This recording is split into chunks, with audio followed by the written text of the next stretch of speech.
All right, everybody, welcome to the Eight-Figure Product CEO. And today we've got a really special episode. Today we're going to interview Keith Bearden, CEO of Alter Ego Foods, and he's going to talk about how he actually bought a company back from private equity. We're going to talk about all the deal structures, how he came to the conclusion that he wanted to buy the company back, turn it around, and he's running it right now. Just bought it within the last couple of years. So, and about how his kind of previous career, how he built a consulting firm and sold that firm as well, and a few other things that he's done along the way. Before we get to Keith, just want to thank everybody for joining the Eight-Figure Product CEO. Head over to my website, apexceo.co. There you can take an exit readiness test. So if you're looking to sell your company and maybe you're not working with a banker and you just want to see what you have to improve on, you can go over to apexceo.co, answer about 8 or 9 questions, and it's going to give you a grade, and it's going to tell you what parts of your business you should work on so that when you do get to the deal process, you get a higher multiple, you make more money. So well worth your 5 minutes of time. Okay, a little bit about Keith. Keith is now the CEO of Alter Ego Foods, a premium regenerative CPG brand, but he's led multiple CE-backed companies. He's going to get into his background a little bit. And again, we're going to look at how to use investor capital to buy your own company. Meaning you're using other people's money. That's the best way to do it. So Keith, welcome. Thank you. So Keith, we really want to talk about this deal, but before we get into that, you've got an interesting background. So go ahead and just kind of catch everybody up on your background, other companies you've been involved with, and how you got to this point. Okay. Well, first of all, thanks for having me. Really great to be here. So I started my career in IT. Not a CEO. I really didn't even have aspirations of that. My aspirations were to be a CIO. And I achieved that pretty early on in my career, and then decided that I could actually help small to mid-sized businesses navigate this crazy IT landscape that was in the early 2000 era. And ERP systems were becoming very difficult, but required. And so I was living outside of Portland, Oregon at the time, hung out my shingle and built a consulting company. Thought it would just be me, but built it up to about 12 C-level executives. And it was interesting. It kind of threw me into the CPG space. There are a lot of food and beverage, small to mid-sized companies in the Pacific Northwest. And it just turned out that a lot of my personal clients were food and beverage manufacturers. And so in running that, I got pretty deeply involved in consumer packaged goods. And one of my clients, Yogi Tea, if you're a herbal tea drinker, you would know Yogi Tea. They asked me to take over their international operations. And so I sold my consulting business, which it still exists today and doing quite well. And I moved the family to Hamburg, Germany, and ran the business for Yogi Tea for a little over 6 years. Oh, wow. You moved the family to Germany. That must have been a big sort of upheaval, to bring everybody over there. And did you have kids? And, what was the story with that? Well, I did. Actually, my kids were born in Belgium. So my first 15 years of my career, I worked for the Dow Chemical Company. And they transferred me to Belgium for 5 years. And so our kids were we have 2 daughters. They were actually born in Belgium. And then they both graduated from high school in Germany. So they had a very international experience. So it was interesting. The oldest one was going into her senior year, and that was a little bit of disruption for her. But the youngest one did 4 full years of high school in Germany. So. Wow.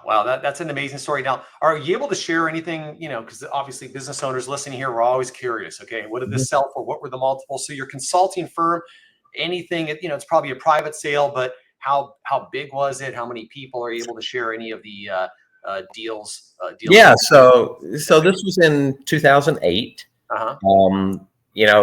Consulting business doesn't necessarily have recurring revenue. So it's a little difficult. You're constantly selling yourself. Yep. And so basically what we did was I built it up to 12 consultants. All had been C-level executives in multiple different verticals, some governmental, some insurance, some, manufacturing and food and beverage. And we were doing about 3 million a year in revenue. So nice revenue stream. What I did was I sold it. It was a private sale, and I sold it as an earn out, basically, rather than asking. And I sold it to the first guy that I brought on board. Oh, wow. Okay. And he's still running it today. Yeah. That's so interesting. So, and I always wonder about that. So, so this will delay our talk about eco foods, but when people sell a consulting business, and they often sell it as an earnout, and often it's just like, a 2 or 3 year earnout. Why not just keep running it for 2 or 3 years? Is it because, if it's $3 million and you're going to sell it for, one-time revenue or whatever, 2 times revenue, is there some math that makes it worthwhile selling? Or could you really recoup it in 2 or 3 years? Or is it because there's, some tax advantage on the sale where really you're getting 5, 6 years of earnings? How does that kind of pencil out? Well, for me, it was really a decision of whether or not I wanted to make a shift out of consulting and taking over the business for Yogi Tea. Yeah. And that opportunity to move back to Europe when the kids were teenagers, because when we left Belgium, they were 1 and 3. And so they didn't remember much about living in Europe at that point. So it was as much a personal decision as it was a business decision. We felt it would be great exposure for the kids to get to experience life somewhere else in a different culture when they were teenagers. And it turned out to be a great experience for them. And the earnout was really because I didn't want to force the buyer to go out and take out a loan, and I didn't need the money. I was moving into another full-time position, that was well compensated. And so I just wanted to make it an easy transition for him, but one that would allow the business to continue to grow. Because like I said, I think we built something that was pretty special. And that was in 2008 when the market was not that great. And they survived all of that and are still growing today. So, okay, cool. Now let's fast forward to this deal. So you got shipped off to Europe. You took over the company. Was this the part where you were taking it over as a turnaround? No. So Yogi Tea it wasn't really a turnaround. Yogi Tea was just the organic market in the U.S. was starting to boom in 2005, 6, 7. And the European business or the international business for Yogi Tea wasn't really growing that much. And so they were a client of mine. I was consulting with them in the US. And so they asked me to do an audit or an analysis of the European business to see what was some of the issues, why they weren't seeing the growth in Europe that they were in the US. And basically, they were of a mindset that they were a small organic company. They didn't have the vision to grow. It was a different leadership team. And so when I came back and presented those findings, they asked me if I would be willing to go over and grow the business. And we did grow it about 6x in 6 years. Oh, wow. Okay. So, and you were, in what role were you at that point? I was the international CEO. International CEO, and you grew at 6x. And just for everybody listening, what's your big takeaway there? How was it? Was it just a sales focused move, marketing focused? It was predominantly sales focused. The business was being managed out of Amsterdam, and the sales team was local to that market. Having lived in Europe and traveled all over Europe as when I was with Dow Chemical, Europe is not one country. Europe is 30 different countries with 30 different cultures and 30 different languages.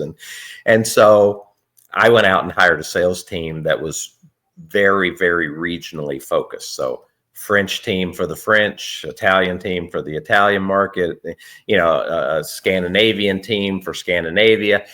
And those were people that were in those markets, knew those markets. So I I had the support from the global parent company to go out and build a team that could grow that business. Yeah, and then what are your favorite KPIs, for those listening? So you built out this international team. Sounds like a pretty big team because you had to have a team for each region or country. Mm-hmm. And how did you manage them, or what did success look like? First of all, what was success? Are they selling into stores, so grocery stores or something Mm-hmm. like that? Yep. And then how do you measure maybe the sales team from their actions along the way to what success looked like? Well, basically what we did was every salesperson had a region, whether that be a country or a part of a country. Germany was our biggest market, and so we divided that between conventional retail and specialty and natural retail. Mm-hmm. But every one of those regions had its own P&L. Okay. And that's how you did it. And you could just tell who the performers were and who the underperformers were that way. Exactly. And how many extra salespeople did you have to hire then to get that growth? It sounds like they had a small team in Amsterdam and you had to hire quite a few people. The company how did you convince the company with that investment? Well, I mean, basically they sent me over there to grow it. And Yeah. so they said, we're willing to make those investments to grow. Mm-hmm. And, we started showing some pretty quick success in the markets where we already were well established by just bringing in a couple of people. And then we didn't hire everybody all at once, Mm-hmm. but we would identify target markets, put together a business plan and forecast for each of those markets, and then go hire the resources to execute. Mm-hmm. Awesome. Okay, so let's fast forward. So what happened along the way here? So I came back from Europe after the kids had graduated from high school. They were back in the U.S. going to college. And my wife and I decided it was time to come back to the U.S. side. And that's when I got involved with private equity and as kind of a turnaround CEO for a number of different companies. If you look at my LinkedIn profile, you'll see that I've held that position in a lot of different companies. I've had a friend of mine told me one time, he's like, man, you look at your LinkedIn profile, you can't keep a job, can you? That is funny. And I said, well, that's kind of the point, is I try to work myself out of them. But yeah, I've been brought in as a kind of a turnaround CEO on a number of different opportunities. And most recently with Alter Eco, I had been asked to join the board. In 2020, I joined the board of Alter Eco, and as a board member, I'm an operational guy. I'm not really the finance guy that's part of private equity. I'm more of an operating partner, and so I had been making a number of different recommendations for improvements. From an operations perspective, from a logistics perspective, from a trade spend management perspective, SKU rationalization, I mean, a number of different improvements. And not many of those had actually been executed.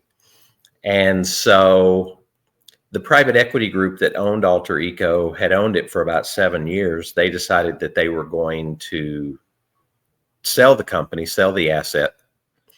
And they went through a process, didn't result in the exit that they were looking for. So they decided to keep the asset, and they asked me to take over as the CEO to try to turn it around, improve the numbers, and then they would go back to market. I instead offered to buy the company, and they said yes. We had a little negotiation. They said yes. And so then I went out and found some sponsors to actually sponsor me to acquire the company. Oh, wow. Okay. So this is the exciting part. So let's back up. So you are giving suggestions on the board, and we know how it is on the board. It's like, we're going to give suggestions. They're not all going to be done. There's, a limited number of things that the CEOs running the company can actually get done with the resources they have. Mm-hmm. How big was Alter Eco? Just to give an idea, how big was Alter Eco? And what was Alter Eco selling, and to whom were they selling to? So Alter Eco is a premium chocolate and granola company. Granola has been around for about 4 years now, but we're known for our chocolates. We're one of the top brands in the natural channel in the United States and Canada. We are in Whole Foods and Sprouts, natural grocers, all the independent natural retailers out there. We're also in a number of conventional retailers. We're in some divisions of Kroger, some divisions of Albertsons. So we've got a pretty broad coverage, national brand, and also very strong in Canada. The company is does about 30 million in sales, a little north of that. When we acquired the company, there were, at the peak, there was about 28 employees, and it was headquartered in San Francisco. All of our chocolates are actually made in Switzerland, so they're outstanding quality. I think I'm buying your chocolates. Okay, is it like a white and yellow pack? I'm gonna have to go back. I have like so many. I'm a big dark chocolate guy, so I think we only do dark chocolate. Yeah, so. I think I've got some of your salted dark chocolate. I'll have to go look after this conversation. So all of our chocolates are manufactured in Switzerland. Huh. We're bean to bar. We source directly from the co-ops in Ecuador, Dominican Republic, a little bit from Peru, ship the beans to Switzerland, process them, manufacture them, and bring the finished goods back. So one of the things that I had been pushing on as a board member was the logistics. So chocolates are manufactured in Switzerland. Third-party logistics provider was actually located in Oakland, California. So we were bringing the chocolate from Switzerland through the Panama Canal all the way to Oakland, California. And 60% of our sales are actually on the East Coast. Mm-hmm. So we are also carbon neutral. And so we were buying offsets every time that product moved like that. Mm-hmm. And so I recommended moving our logistics to either the Midwest or maybe an East Coast, West Coast, but really the Midwest, because until you get to several hundred million in sales, it's really difficult to forecast where products should be, and having multiple warehouses is challenging. So January 1st of 2024, after we bought the company in December of 2023, we moved our warehouse. That was the first move. Now I've done a lot of these evaluations, and sometimes it is hard to make the math work. It's not so obvious that it's better on the East Coast because oftentimes the freight's more expensive if you're coming from China, because China to West Coast is very cheap. But you're Switzerland through the Panama Canal over and around, so the math was probably a lot easier. Like it saved over $1 million. Oh, that one change. How is that not executed by the team that was running it then? It seems like such an obvious win. Because like I said, it's not always an obvious win if you're bringing from China and you want to go East Coast. I think part of it was, Alter Eco is a fabulous brand. And the previous team were great brand builders. They were fantastic at sales and marketing. They were good brand builders. They weren't really operational, and they saw more risk involved than they did reward in that regard. But it cut 20 days off of the transit time of a product that has a shelf life. And it reduced our carbon footprint by over 40% because our manufacturer in Switzerland actually puts it on a barge. It goes up the Rhine River to Antwerp, gets put on a boat, comes to Norfolk, Virginia, gets put on a train, and goes to Columbus, Ohio. It only moves 10 miles by truck to get to the warehouse. Wow. So Columbus was the destination. Was that picked for any particular reason? Again, I'm just curious because a lot of times where you are, the southeast around Georgia, I'm thinking of Home Depot, but around, because that was one of our customers, but that's a good spot. And then of course, some areas around Texas, you can get around the country a lot quicker, but a lot of folks do go up by Ohio. Columbus is a major logistics hub. Easy to get to, good rail, also good freight rates in and out of Columbus.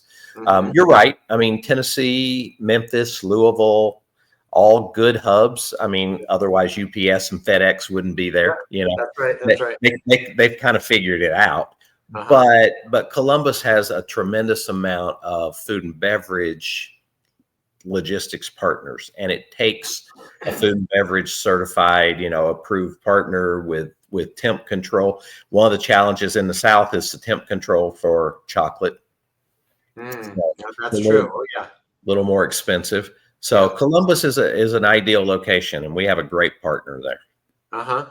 Okay, well, let's get into any of the deal specifics you're able to talk about. So the company, when you purchased it, was it about 30 million? A little less than, but A little lower than 30 million. Yeah, we grew about 20% in 2024.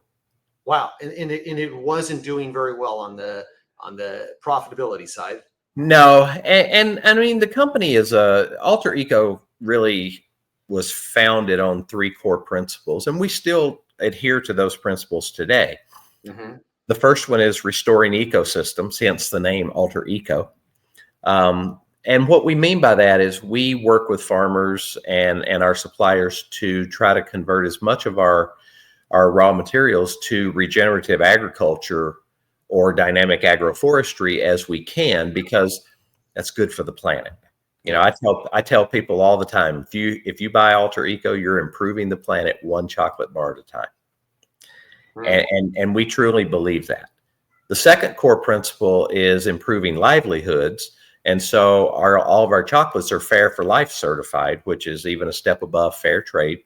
We pay a premium wage to our farmers. We make sure that they get the education and training they need to be self-sufficient. And then the last is reducing waste. And one of the products we manufacture is a little truffle. We sell about 20 million little truffles a year. And those truffles are actually wrapped in a backyard compostable wrapper. And we're the only company in the world that does that. And so Alter Eco had always been a mission-driven company. Profitability was, I wouldn't say secondary, but it wasn't primary. Primary was making sure that they adhered to the mission. And you can do that for so long, but at a certain point, you got to become profitable. And if you want to have that mission for a longer period of time, the better profitability, the more you can invest in your mission.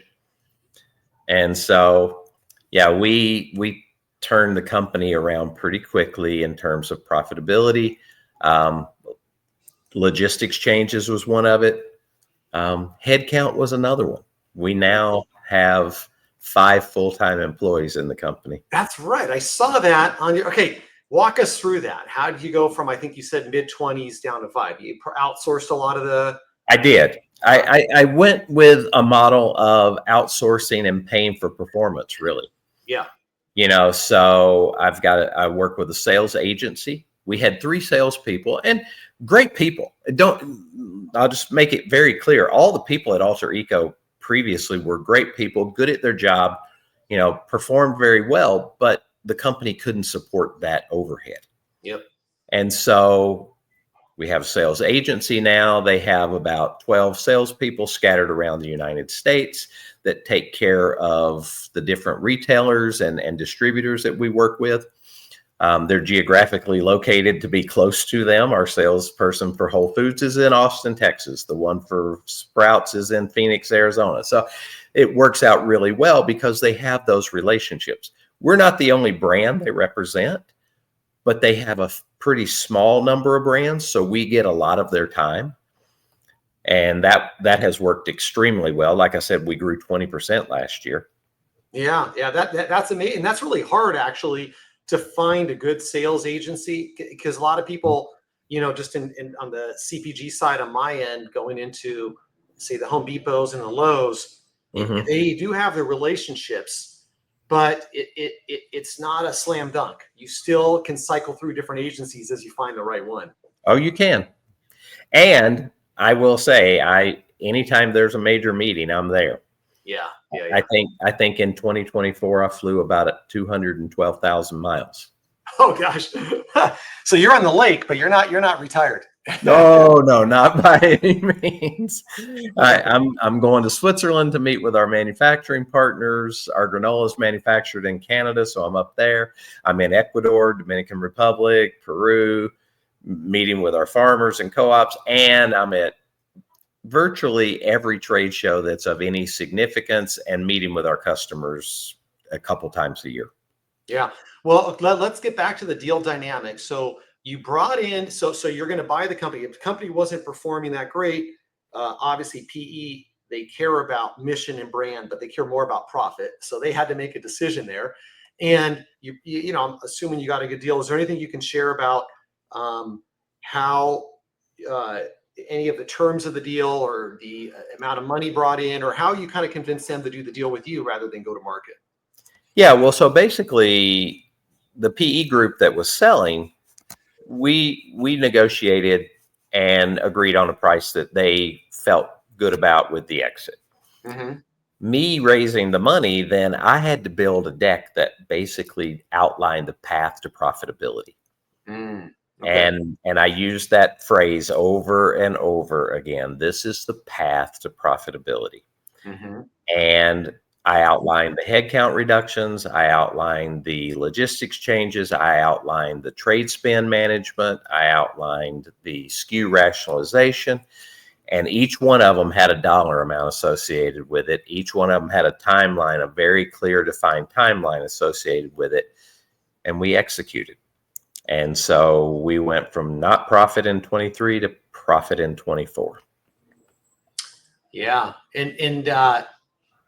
And people, my investors that partnered with me, that supported me, they will tell you they invested in me.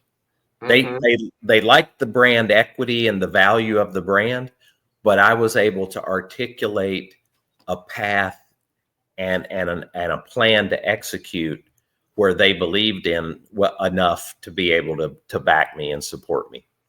Yeah, and you've done it before. So Exactly. Yeah, yeah. this is like the fifth turnaround I've done. And who were the investors? Were they private, or were they other family offices or other PEs or a mix? It's an evolution of a family office. It's out of Houston. It's Uh-huh. called Trek One Capital. Okay. And so most of them had made their money in oil and gas, being in Mm-hmm. Houston, and they were looking for some diversified investments. And I was introduced to them by a good friend of mine that's a M&A attorney that I'd done a few deals with as both buyer and seller. Mm-hmm. And so he introduced me to them, and we put together the resources and closed the deal in December of 23. And do they, when they come in, do they explicitly have a holding period? I mean, they have to make a return on their investment as well, or how do you guys think about that? No, we structured it pretty loosely. I mean, we created a holdco for the company, Mm-hmm. and it's a single member LLC. Trek One is the single member, and there's no hold period. We could decide. I say we because I'm part of it. We could decide to turn it over tomorrow. Yeah. Or just hold and cash flow, and it's Mhm. sort of up to you guys. And then, did when you're getting money like that, do they bring in debt, or We do they? did. We put some structured debt in there as well. Okay. Yeah. Mhm. Yeah. The reason I ask is just, a lot of debt can put too many guardrails around a company, a little bit of handcuffs, right? So Yep. it wasn't like a full leveraged setup like a private equity deal would be, or was it similar to that? Or No, I mean it's not as leveraged as a lot of private equity would put debt on it. yeah. But I mean, we needed a working line of credit too, and Yep. so having not had great results for the past several years, we couldn't go and get a traditional line of credit. So we were very fortunate to find a good asset-based lender that Yep. would then, based on our AR and inventory, and that's worked out well for us. That's carried us, through the last year and a half now. Oh, okay. Well, and that's the only debt facility, or did they leverage? No, we brought in some additional debt just to close the deal, Yeah. but not an over leveraged amount. Right. Thanks for sharing all that. It gives folks that are listening, because sometimes people don't, the thing that your story does is it just sparks creativity, right? Sometimes there could be a deal out there, and someone listening might be associated with the deal, but they may not think they could actually go execute the deal. You put a Mhm. deck together, and you went and found an investor and you kind of got it done. And here you are. So it's a really a cool story on how to go, from a board member to now the CEO and important owner and investor in a growing company, which I think I'm buying your chocolates. I'm going to send you. I'll send you a photo afterwards. I think I got some in my fridge over here. Okay. Because I'm a dark chocolate guy. Before I let you go, is there any way to know they always say dark chocolates, some brands have heavy metals, others don't, or whatever. I mean, what's the truth on that talk? Is there anything to worry about there? Is there any testing? Yes, and yes. All dark chocolates, all chocolate period has heavy metals in it. Mm-hmm. It's natural in the soil. Yeah. And so cadmium and lead are natural in the soil. Typically, I mean, cacao plants don't grow in North America, period. So they grow in regions that have had volcanic movement or mountainous regions, and there's lead and cadmium in the soil.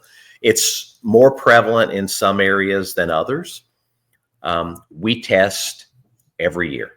We test both at the bean level, we test at the finished goods level, we test, and believe it or not, there's no FDA regulation on the limits. That is interesting. The only published limit is in California's Prop 65.